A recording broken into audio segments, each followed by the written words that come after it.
welcome to this deep dive. Today, we're getting into something, well, deeply human, I think. This constant sort of friction, maybe, between who we are deep down, or let's say a primal side. Right, or instincts. Exactly. And then everything society expects. The rules, the politeness, the being civilized. That very word, civilized. Yeah. It implies a taming, doesn't it? It does, and we all feel it, that pressure to fit the mold, to be good. So the big question for us today is, what actually happens when we try to bury those roots, those savage roots? What's the cost of that burial? Yeah, what's the cost? We're going to explore this, really lean into a certain perspective, looking at morality, repression, culture, power. It's a lens that reveals quite a bit, often things we'd rather not see. Absolutely. So get ready. This might feel a bit intense, like we're hashing this out somewhere late at night in, I don't know, Vienna. Let's get into it. So civilization itself, Yeah. you could argue its core function is control. Control of what? Like resources, territory? Yes, but maybe more importantly, control of the inner world. Policing our own landscape, you might say. Policing our inner landscape. Okay. So it's more than just obeying laws. It's about actively pushing things down. Precisely. Yeah. Civilization is, in many ways, this huge, elaborate mechanism for keeping our basic instincts contained. Instincts that, for most of human history, were crucial for survival. But do those instincts just go away because we decide they're inconvenient or uncivilized? That's the crucial point. No, they don't vanish. Yeah. And this is where it gets, well, interesting.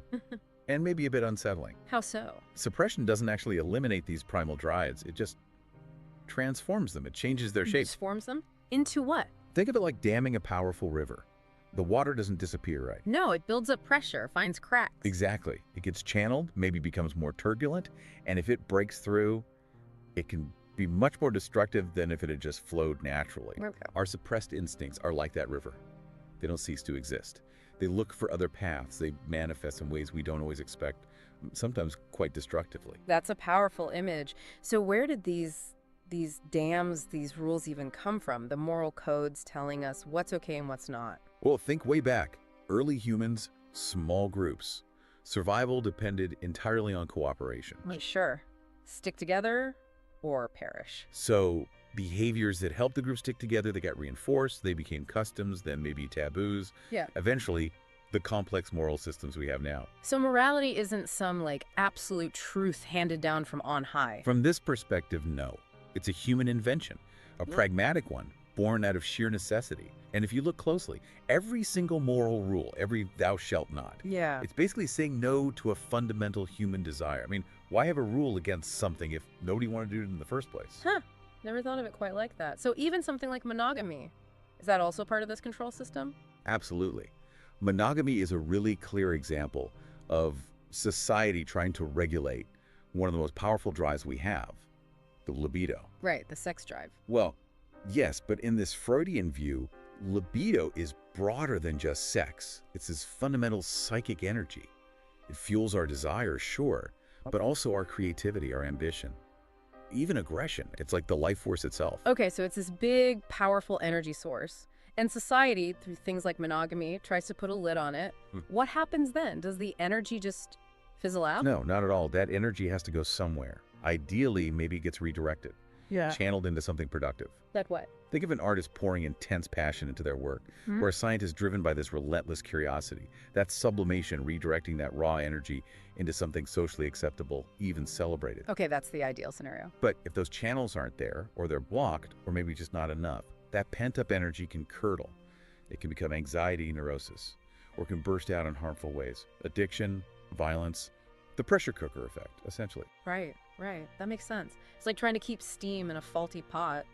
What about aggression? Society works really hard to stamp that out, especially in kids. It does. And evolutionarily, you can see why some aggression was useful.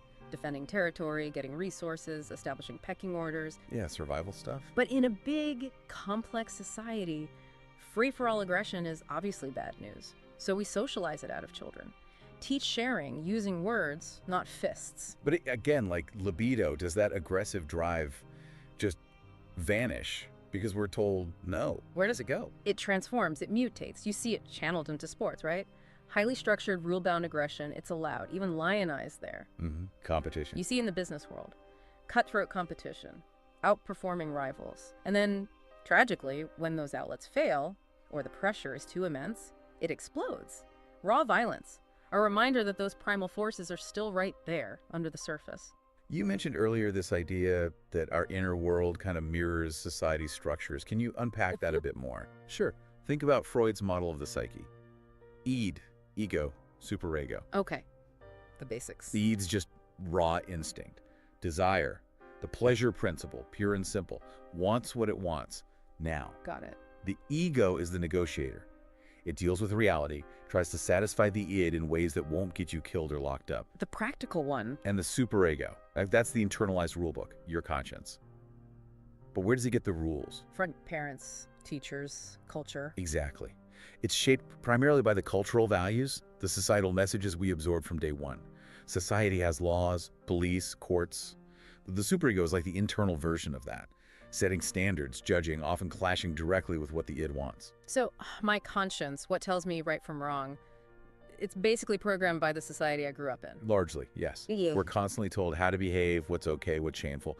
And these messages almost always put the group, the collective, ahead of individual gratification. Which is necessary for society to function, I guess. That's absolutely essential. Mm-hmm. But it creates this constant internal war zone, doesn't it? Yeah. A tug of war between our basic urges and those internalized social rules. Is that where shame fits in? That awful feeling. Shame is perhaps civilization's most powerful enforcement tool. It's incredibly effective at teaching us that certain feelings, certain desires are not acceptable. They're bad. They make us bad. So we hide them, even from ourselves. We suppress them, bury them deep in the unconscious. But the key thing, as we've been saying, is that buried doesn't mean gone. It's still down there, pulling strings, influencing our thoughts, our choices, our anxieties, often without us even realizing it. This idea of buried feelings popping up elsewhere makes me think about how we view outsiders, people who seem different. You mentioned colonialism, labeling other cultures savage. Yes, the mechanism of projection is fascinating and, frankly, quite dark. When a society heavily represses certain human traits, maybe aggression or sensuality or emotional expression, those traits don't just vanish internally, they get pushed outward, projected onto other groups. Those others then become the convenient scapegoats, the ones who embody everything we are not, everything we have supposedly overcome. So the colonizers, living under maybe very strict rules, could project their own forbidden desires, their own repressed wildness onto the people they colonized. Calling them primitive or savage was a way to disown those same impulses within themselves. There's often a hidden envy there too, perhaps. Envy of a perceived freedom they themselves have sacrificed. Wow, that's a heavy thought. That our attempts to be civilized could fuel prejudice and oppression. Does this fear of the savage inside and out connect to why sometimes people are drawn to authoritarian leaders? I think there's a strong link. Authoritarianism promises order, control, a strong hand to keep chaos at bay. And that chaos includes our own inner chaos. Precisely. When a society feels uneasy, anxious about the wilderness within that it's trying so hard to suppress, that strong leader figure can seem appealing. They promise to enforce the rules, to protect us from the perceived threat, both external and internal. But does that actually work? Does suppressing everything actually lead to order? History suggests otherwise, doesn't it? Clamping down doesn't eliminate the pressure, it often just redirects it. Repression breeds resentment, rebellion. Even if it's underground for a while, it can lead to new, sometimes far worse, kinds of disorder. It really feels like walking a tightrope. We need some restraint for society to work, obviously. Of course. Too much restraint, too much denial leads to these blow-ups, even in just daily life, right? That sudden urge to just chuck it all. Quit the job, leave town, break all the rules. Are those little moments echoes of that primal self? I think they absolutely are. Those fleeting desires to ditch the routine, to act impulsively, they're whispers from that suppressed part of ourselves, reminders of what we've perhaps given up for the sake of stability, of progress. So civilization demands predictability, responsibility. It has to. But acknowledging those urges, even if we don't act on them, acknowledges the tension. It shows that the negotiation between our wildness and our civilized mask is ongoing. Those instincts are still alive and kicking. So there's this constant sacrifice involved in belonging, in being part of the group. Freud called it Kulturarbeit, the work of culture. It implies effort, sacrifice, giving up some individual desires, some instinctual gratification for the sake of social cohesion. Belonging comes at a price. What is that price, fundamentally? Freud saw human nature as fundamentally dualistic, pulled between two primary drives, Eros and Thanatos. Eros, the life instinct, love, creation, connection. Exactly, and Thanatos. Sure. The death instinct, aggression, destruction, the drive towards dissolution, towards returning to an inorganic state. These two are in constant conflict, constant tension. And the work of civilization often involves suppressing one or both. But here's the catch. Suppressing one can sometimes strengthen the other in unexpected ways. For example, heavily suppressing Eros, the life and connection drive. Might give more room for Thanatos, destruction? It's a possibility worth considering. The energy has to go somewhere. And what holds it all together? What enforces this culture arbeit internally? Guilt. Guilt is the glue. It's the voice of the superego, internalized from society, constantly monitoring and judging. So guilt is necessary. From this viewpoint, yes. It's what keeps us mostly in line. It makes us feel bad when we transgress or even think about transgressing the social rules. But it's also a heavy burden, isn't it? Think about concepts like original sin in some traditions, a kind of inherited, inescapable guilt. Yeah, that's a huge weight. But you mentioned sublimation earlier, redirecting those instincts into something positive. Yes, sublimation is crucial. It's the psychic mechanism where we unconsciously channel the energy from unacceptable impulses, sexual desires, aggression into socially valued activities. Like art, science. Exactly. Think of Michelangelo's intense creativity, Right. Beethoven's powerful symphonies. You could argue that immense primal energy was being channeled there, but sublimation isn't always benign. How so? Think about nationalism, intense group loyalty, collective identity. It can channel aggressive impulses, right? Unite people against a common enemy. Okay. And that can be channeled into incredible artistic or scientific achievement, but it can also be channeled into, well, atrocities. Think of Nazi Germany, an extreme example of collective drives being sublimated towards horrific destruction. That's chilling. So even the positive outlet isn't guaranteed to be harmless. What about modern life? Our consumer culture, it feels like it's all about desire. But is it celebrating desire or exploiting it? Consumer culture seems to encourage indulgence, doesn't it? Buy this, want that. Yeah, constantly. But it actually thrives on perpetual dissatisfaction. You're never supposed to be truly content. There's always something newer, better. You need to improve yourself, your status, your possessions. It feeds a kind of restless yearning. Which sounds a bit like the demands of the superego, always pushing for more, for better. There's definitely a parallel, a relentless demand for striving, for achieving, that never quite allows for simple contentment. It keeps the cycle of desire and consumption going. How much does this do to our mental health? All this pressure, this potential mismatch between our inner lives and external demands. We see so much anxiety, depression. It's a huge question. Could some of our modern mental health struggles be symptoms of a society that doesn't provide enough meaningful outlets for these fundamental energies, where Eros, the drive for connection and creation, is stifled? We have more ways to connect than ever, virtually at least. But does virtual connection satisfy that deep need? We see rising rates of loneliness, isolation. There's often a lack of genuine vulnerability, of deep embodied connection in purely virtual spaces. Perhaps that deep instinctual need for authentic belonging isn't being met. It feels like power is wrapped up in all of this too. Who gets to make the rules about what's repressed? Absolutely. Power and repression are deeply intertwined. Those in positions of authority, governments, religious institutions, cultural leaders are the ones who typically define and enforce the rules of suppression. And power is never neutral, is it? Never. It reflects the interests, the biases, the fears of those who hold it. This inevitably creates hierarchies. Some groups have more power to define what's normal or acceptable, often at the expense of others whose desires or ways of being are deemed deviant or threatening. Sexuality seems like a prime example of this throughout history. Definitely. Controlling sexual behavior has always been a major focus of power structures. It's about controlling reproduction, family lines, social order. Think about who is allowed to marry whom, what forms of sexual expression are permitted or punished. And repressing sexuality like that, it must create enormous psychological strain. Immense strain, leading again to neurosis, hidden behaviors, or what society labels as deviance. It rarely just makes the desire disappear. Like Victorian England, right? The stereotype is incredibly rigid public morality. Exactly. A surface of extreme propriety, sexual repression, but underneath. A thriving underworld of prostitution, pornography, hidden affairs. The repressed desires found outlets, just not openly acknowledged ones. Massive hypocrisy, really. How does this play out now with social media? It feels like a weird mix of total exposure and intense judgment. It's a fascinating modern arena for these dynamics.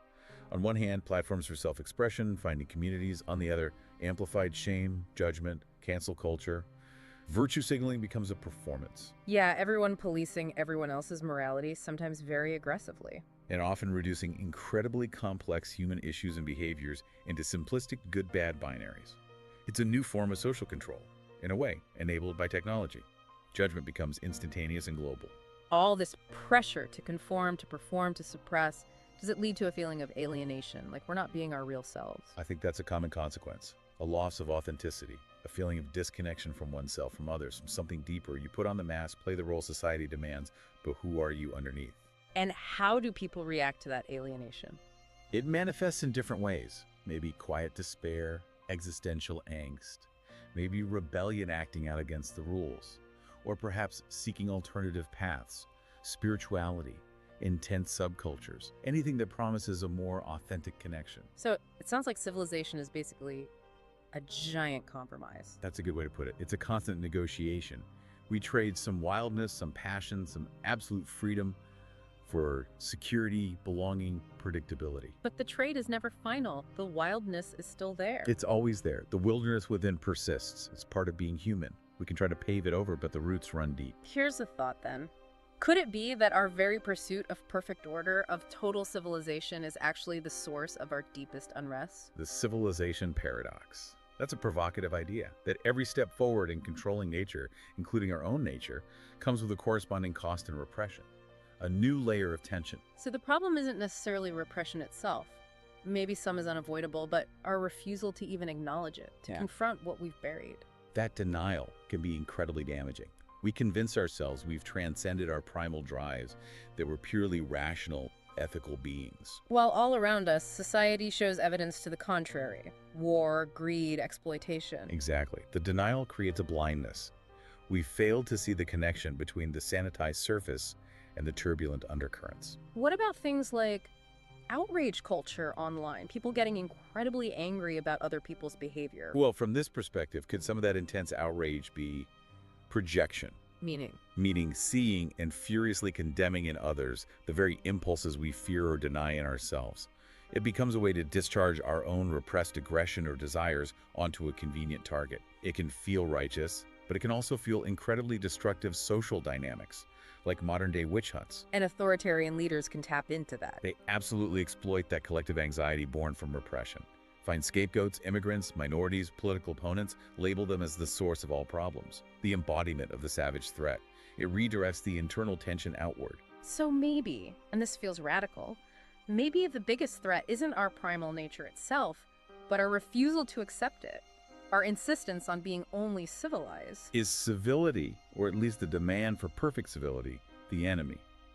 Freud argued that true happiness wasn't about eliminating suffering, but integrating it, finding meaning within the inevitable struggles. Perhaps the same applies to civilization. Maybe it's not about eliminating the wilderness within, but integrating it, finding healthier ways to acknowledge and express those powerful forces. Instead of seeing civilization as this fortress wall keeping the wild out. Maybe see it as more of a living ecosystem, something that needs diversity, including the diversity within our own human nature, to truly thrive. Suppressing huge parts of who we are ultimately impoverishes the collective psyche, doesn't it? And guilt. We called it the glue earlier. Maybe it's not just a burden, but also a necessary signal. It can be. Healthy guilt signals when we've harmed others, when we've violated our own values or necessary social boundaries. It prompts repair. The problem is when guilt becomes excessive, neurotic, paralyzing, or used purely as a tool of oppression. It's about balance. What about art? Stories, movies, music? Do they play a role in navigating this? A crucial role, I think. Art is often where the unspeakable gets spoken, where repressed emotions, taboo desires, the darker aspects of humanity can be explored safely. It gives voice to the wilderness within, expands our empathy, helps us understand the complexities without necessarily acting them out destructively. So we shouldn't aim for some kind of final victory over our instincts, some perfectly ordered state. The illusion of certainty, perfect control, might be the most dangerous illusion of all. Life and civilization is perhaps less like a puzzle to be solved definitively and more like an ongoing mystery to be lived. A journey, not a destination. Exactly. Civilization isn't a finished product. It's a process. Wow. Always becoming, always negotiating that fundamental tension. And navigating that requires courage, yes, but also humility and a willingness to accept the shadows alongside the light. That leaves us and you listening with some really challenging questions, doesn't it? Mm-hmm. How much are you personally complicit in this repression? In yourself or in society? Do you project your own fears, your own denied desires onto others? Are you willing to face your own inner wilderness? These aren't easy questions. There are no simple answers. No, definitely not. But maybe asking them is the point. It's an invitation to understand ourselves and our world just a little more deeply. Because ultimately, civilization is a mirror. It reflects back our own complexity, our own contradictions. So look in that mirror. What do you see? Purely civilized, utterly savage, or more likely, something complex and fascinating in between. And remember that wilderness within. Yeah. It's always there, waiting, not necessarily as a threat, but perhaps as a source of profound self-knowledge, if we dare to look.